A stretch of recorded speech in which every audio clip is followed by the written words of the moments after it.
తెలియాలి.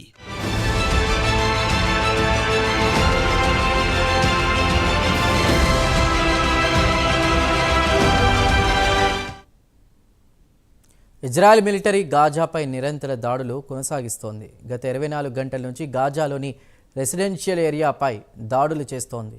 ఇక తాజాగా జబాలియా టౌన్ స్కూల్లో తలదాచుకున్న నిర్వాసితులపై దాడులు చేసిందని అరబ్ మీడియాలో పెద్ద ఎత్తున వార్తలు వస్తున్నాయి.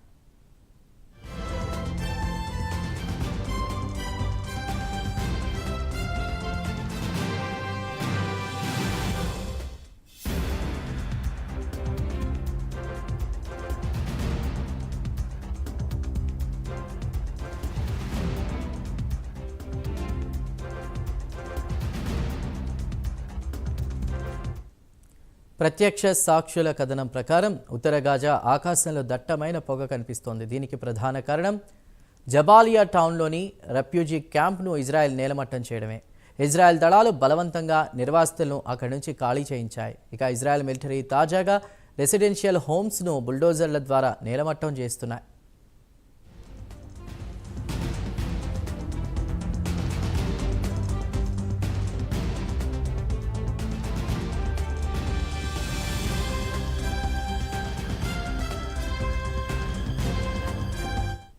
దీంతో పాటు ఆసుపత్రులను కూడా ఇజ్రాయెల్ సైన్యం కూల్చివేస్తోంది. ఇక గాజాలో ఉన్న ఒకే ఒక్క ఆసుపత్రి అల్ అవ్దా ఆసుపత్రిలో పరిస్థితులు దారుణంగా మారాయి. మందుల సరఫరా లేక తీవ్ర ఇబ్బందులు పడుతున్నామని స్థానిక డాక్టర్లు చెప్పారు. ఉత్తర గాజాను బుల్డోజర్లతో నేలమట్టం చేయడంలో ఇజ్రాయెల్ మిలిటరీ బిజీగా మారింది.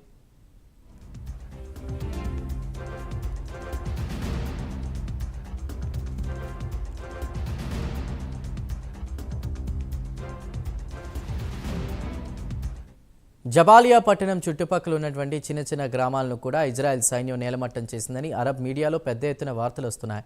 ఇదిలా ఉండగా గత 24 గంటల్లో ఇజ్రాయెల్ సైనికులు 22 మందిని చంపేశారు. దీంతో 2023 అక్టోబర్ 7 నుంచి ఇప్పటి వరకు మరణించిన వారి సంఖ్య 46,000కు చేరింది.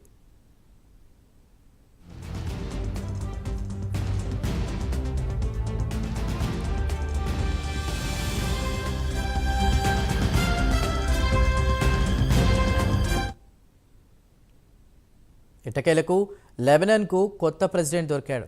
గత 2 సంవత్సరాల నుంచి దేశాధ్యక్షుడు లేకుండా గడిచిపోయింది. కాగా మాజీ లెబనీస్ ఆర్మీ కమాండర్ను 14వ ప్రెసిడెంట్గా పార్లమెంట్ ఎన్నుకుంది.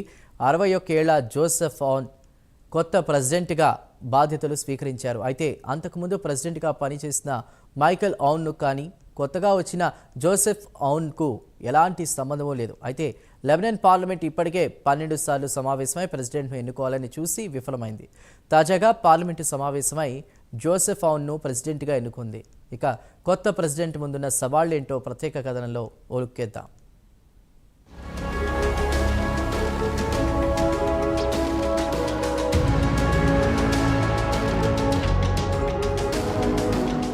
లెబనాన్కు ఎట్టకేలకు 2 ఏళ్ల తర్వాత కొత్త ప్రెసిడెంట్ దొరికాడు. 61 ఏళ్ల లెబనీస్ ఆర్మీ కమాండర్ జోసెఫ్ ఔన్ కొత్తగా ప్రెసిడెంట్గా బాధ్యతలు స్వీకరించారు. ఆయన దేశానికి 14వ ప్రెసిడెంట్గా ఎంపికయ్యారు. అంతకుముందు ప్రెసిడెంట్గా పనిచేసిన మైఖేల్ ఔన్కు ప్రస్తుత కొత్త ప్రెసిడెంట్ జోసెఫ్ ఔన్కు ఎలాంటి సంబంధాలు లేవు. గత 2 ఏళ్ల నుంచి ప్రెసిడెంట్ ఎంపిక కోసం పార్లమెంట్ ఇప్పటికీ 12 సార్లు సమావేశమయ్యింది. అయినా ప్రెసిడెంట్ ఎంపికపై ఏకాభిప్రాయం కుదరలేదు. ఎట్టకేలకు పార్లమెంట్లోని కీలక నేతలు ఔన్కు మద్దతు తెలిపారు. 129 సభ్యులు గల పార్లమెంట్లో 99 మంది ఔన్కు మద్దతుగా ఓటేశారు. మరి లెబనీస్ పార్లమెంట్ దేశ అధ్యక్షుడి ఎంపిక చేయడంలో జాప్యం ఎందుకు చేసింది? అలాగే జోసెఫ్ ఔన్ దేశాన్ని గాడిలో పెట్టగలరా అనే ప్రశ్నలు ఉత్పన్నమవుతున్నాయి.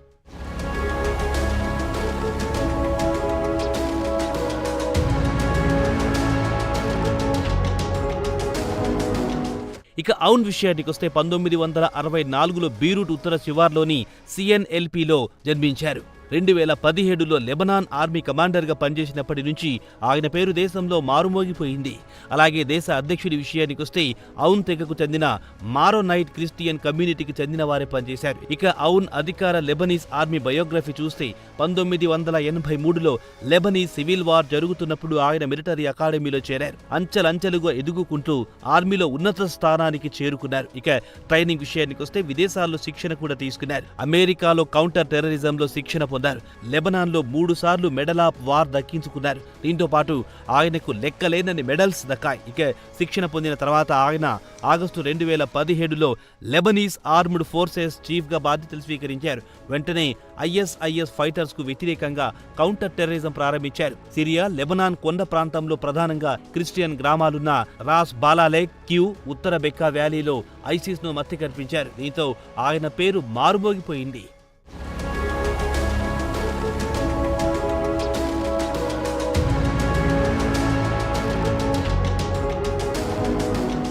ఐసిస్ను పూర్తిగా నిర్వీర్యం చేసిన తర్వాత ఆయనకు అమెరికాతో పాటు సౌదీ అరేబియా, ఖతర్తో సన్నిహిత సంబంధాలు ఏర్పడ్డాయి. తాజాగా ప్రెసిడెంట్గా ఎన్నిక కావడానికి ఈ కనెక్షన్ కూడా ఆయనకు బాగా పనికొచ్చాయి. ఇక ఔన్ కమాండర్ ఇన్ చీఫ్గా ఉన్నప్పుడు దేశంలో ఆర్థిక పరిస్థితి అంతంత మాత్రంగా ఉండేది. కొన్ని సంవత్సరాల పాటు ఆర్థిక సంక్షోభంతో దేశంలో లక్షలాది మంది ప్రజలు తీవ్ర ఇబ్బందులు పడ్డారు. పలువురు ఇతర దేశాలకు వలస వెళ్తే ఆర్మీలో పనిచేసేవారు కుటుంబ పోషణకు రెండో ఉద్యోగం చేసుకోవాల్సిన పరిస్థితి ఏర్పడింది. దేశ ఆర్థిక సంక్షోభం కాస్త రాజకీయ సంక్షోభంగా మారిపోయింది.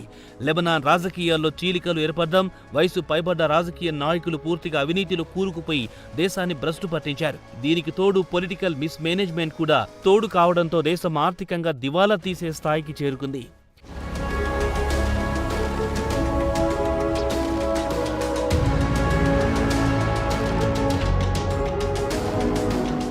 ఇవన్నీ ఒకేటైతే ఆగస్టు 2020లో బీరూట్లో భారీ పేలుడుతో ప్రజలు భయంతో వణికిపోయారు. ఈ పేలుడు ధాటికి సుమారు 220 మంది ప్రాణాలు కోల్పోయారు.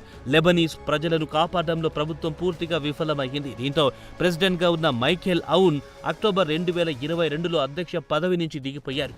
అప్పటి నుంచి లెబనీస్ పార్లమెంట్ ఔన్ వారసుని ఎంపిక చేసుకోలేకపోయింది. పలుమార్లు పార్లమెంట్ సమావేశమైన ఏకాభిప్రాయానికి రాలేకపోయింది. వచ్చిన ప్రెసిడెంట్ మాత్రం దేశాన్ని ఆర్థికంగా గాడిన పెట్టాల్సి ఉంటుంది. అదే పెద్ద సమస్యగా మారిపోయింది. ఇక తిరిగి జోసెఫ్ ఔన్ విషయానికి వస్తే ఆయన ఆర్మీ చీఫ్ గా ఉన్న లెబనాన్లోని షియా మిలిటెంట్ గ్రూప్ హెజబొల్లాతో పోల్చుకుంటే బలహీనమైన నాయకుడిగా తేలాడు. అయితే ఇజ్రాయెల్ గాజా యుద్ధం మొదలైన తర్వాత నుంచి దేశ ఆర్థిక పరిస్థితి మరింత దారుణంగా తయారయ్యింది. అక్టోబర్ 8, 2023 నుంచి లెబనాన్కు చెందిన హెజబొల్లా మిలిటెంట్ ఇజ్రాయెల్పై దాడులు చేయడం మొదలెట్టారు. దీనికి ప్రతీకారంగా ఇజ్రాయెల్ గత ఏడాది నవంబర్ 27న లెబనాన్పై విరుచుకుపడింది. హెజబొల్లా చీఫ్ హసన్ నసరుల్లాతో పాటు కీలక నాయకులను లేపేసింది. సుమారు 4000 మంది ప్రాణాలు కోల్పోయారు. బీరూట్ను నేలమట్టం చేసింది ఇజ్రాయెల్.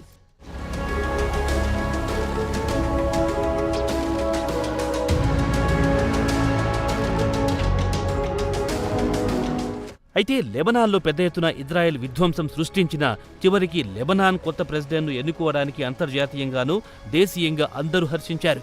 ఇజ్రాయెల్ దాడుల్లో ధ్వంసమైన బీరూట్ను తిరిగి నిర్మించాలని అంతర్జాతీయ సమాజం నుంచి లెబనాన్పై ఒత్తిడి పెరిగింది. ఇదిలా ఉండగా జోసెఫ్ ఔన్ 2023 నుంచి ప్రెసిడెన్షియల్ రేస్లో పాల్గొనాలని సీరియస్గా ప్రయత్నాలు మొదలెట్టారు. ఇక అసలు విషయానికి వస్తే ఔన్ లెబనీస్ ఆర్మీని ఇజ్రాయెల్తో యుద్ధానికి పంపకుండా నిలువరించారు. అయినా లెబనాన్కు చెందిన సుమారు 40 మంది సైనికులు ప్రాణాలు కోల్పోయారు. అది కాకుండా ఇజ్రాయెల్తో కాల్పుల ఒప్పందంలో కీలక పాత్ర పోషించారు కూడా. కాల్పుల ఒప్పందంలో భాగంగా దక్షిణ లిటానీ నది నుంచి హెజబొల్లా మిలిటెంట్ తప్పుకుని వారి స్థానంలో లెబనాన్ ఆర్మీని నిలుపుదామని ప్రతిపాదించారు. కాగా లెబనాన్, ఇజ్రాయెల్కు మధ్య యుఎన్ గీచిన హద్దు నుంచి ఇజ్రాయెల్ కూడా ఉపసంహరిస్తామని ప్రకటించింది. ప్రస్తుతం జోసెఫ్ ఔన్ ప్రెసిడెంట్గా నియమించడం పట్ల ఇజ్రాయెల్ కూడా హర్షం వ్యక్తం చేసింది.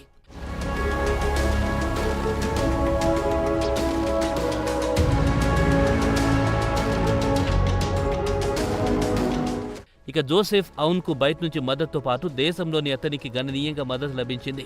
అయితే అతనికి రాజకీయంగా గొప్ప అనుభవం లేకపోయినా ఆయనను విదేశాలతో పాటు స్వదేశంలో మద్దతు కారణంగా ప్రెసిడెంట్ పదవి వరించిందని చెబుతున్నారు. ఇక ఆయన రాజకీయ సిద్ధాంతాల గురించి బహిర్గతంగా పెద్దగా తెలియదు. ఎందుకంటే ఆయన ఎప్పుడూ కానీ ఇంటర్వ్యూలు ఇవ్వరు. అయితే 2021లో లెబనాన్ ఆర్థిక సంక్షోభంలో కూరుకుపోయిందని లెబనాన్ రాజకీయ నాయకులను విమర్శించారు. సైనికులు అర్ధాకలితో అలమటిస్తున్నారని ప్రభుత్వంపై మండిపడ్డారు. ఇక లెబనాన్లో అసలు తలనొప్పి హెజబొల్లా మిలిటెంట్లదే. దీని గురించి ఆయన ఎక్కడా పెద్దగా ప్రస్తావించలేదు. అయితే ప్రెసిడెంట్గా బాధ్యతలు చేపట్టిన తర్వాత చేసిన తొలి ప్రసంగంలో ప్రజలు ఆయుధాలతో తిరగకుండా నిలువరించే హక్కు ప్రభుత్వానికి ఉందన్నారు. అయితే ఆయన మాటలతో హెజబొల్లా ఎంతవరకు అంగీకరిస్తుందో వేచి చూడాల్సిందే.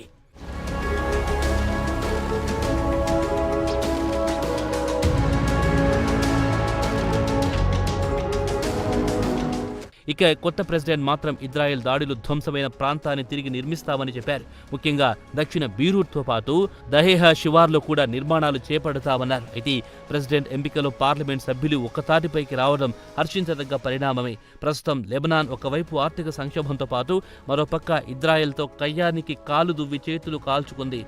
ఇజ్రాయెల్తో కొత్త ప్రెసిడెంట్ స్నేహస్తం అందించే అవకాశం ఉంది. ఇక ఆయన ముందున్న అతిపెద్ద సవాల్ మాత్రం బిలియన్ల కొద్ది సామాన్య లెబనాన్ పౌరుల జీవితాల్లో వెలుగులు ఎలా నింపుతాడో వేచి చూడాల్సిందే. గుడ్ లక్ మిస్టర్ జోసెఫ్ ఔన్ ఆన్ న్యూ రోల్.